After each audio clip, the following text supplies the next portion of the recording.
Quand la Bible dit marcher par l'esprit, c'est-à-dire prier. Jésus pouvait dire aussi à ses disciples, il dit veillez et priez afin que vous ne tombez pas en tentation. Il dit l'esprit est disposé, la chair est faible. La chair vous fait faire ce qu'elle veut si vous ne priez pas. L'opposé des désirs, des passions de la chair, c'est la prière. Mais la prière sans cesse. C'est pourquoi il a dit veillez et priez. Quand on dit veiller et prier, c'est pas forcément passer des nuits sans dormir. Veiller et prier, ça veut dire prier tout le temps. Ça veut dire veiller sur la prière. Ça veut dire veiller à prier. Ça veut dire soyez tout le temps en prière. Paul le dit littéralement en disant priez sans cesse. Comment est-ce qu'on n'est pas passionné des choses? C'est en étant passionné de Christ. Passionné par quoi? Par le moyen de la prière. Tu es toujours en prière.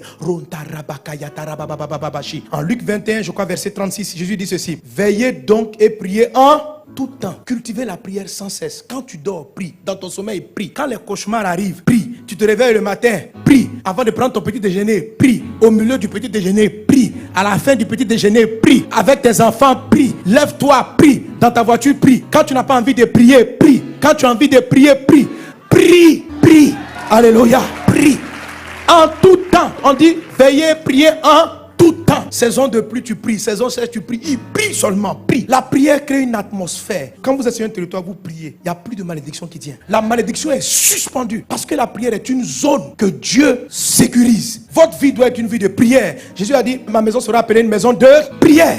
Et qui est la maison de Dieu? C'est ton corps. Qui est la maison de Dieu? C'est l'église. Ça doit être une atmosphère de prière. Vous savez, mes amis, les disciples ont vu Jésus marcher sur la mer. Ils n'ont pas demandé à Jésus, apprends-nous à marcher. Ils ont vu Jésus ressusciter les morts. Ils n'ont jamais dit à Jésus, apprends-nous la résurrection. Ils ont vu Jésus guérir des malades. Ils n'ont jamais dit à Jésus, apprends-nous à guérir les malades. La seule fois, ils ont demandé à Jésus de leur donner un coup. Apprends-nous à prier. Nous, on ne sait pas prier. Apprends-nous à prier. Parce qu'ils avaient compris une chose. Que le secret de la vie surnaturelle de Jésus, ce n'était pas de faire des prodiges. C'était la prière. C'est dans la prière que le ciel se révélait sur la terre. Qu'on sortait de tout ce qui peut être malédiction. Prie en tout temps. Il y a des fois la chair n'a pas envie de prier. Quand elle n'a pas envie de prier, c'est là même qu'il faut prier. Elle veut dormir, puis tu pries. Même dans le sommeil,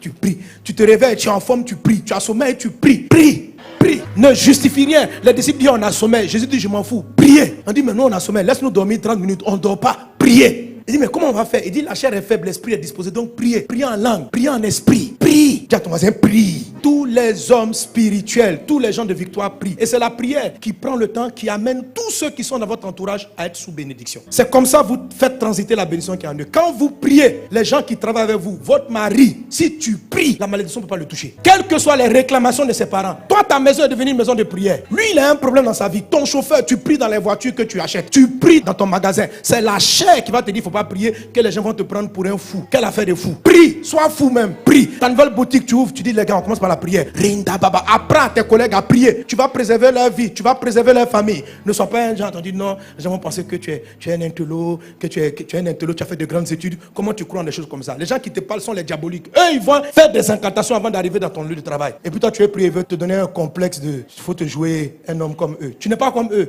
Toi, tu appartiens à Dieu. Eux, ils appartiennent au diable. Ils vont faire les incantations, ils arrivent au travail. Quand tu les vois comme ça, ils sont calmes. Tu crois qu'ils méditent. Ils appellent le diable dans la boîte. Appelle le Seigneur. Tout ce qui t'appartient. Et même si tu es un employé, ce n'est pas ton entreprise. Le Saint-Esprit est supérieur à tous les démons. Tu arrives.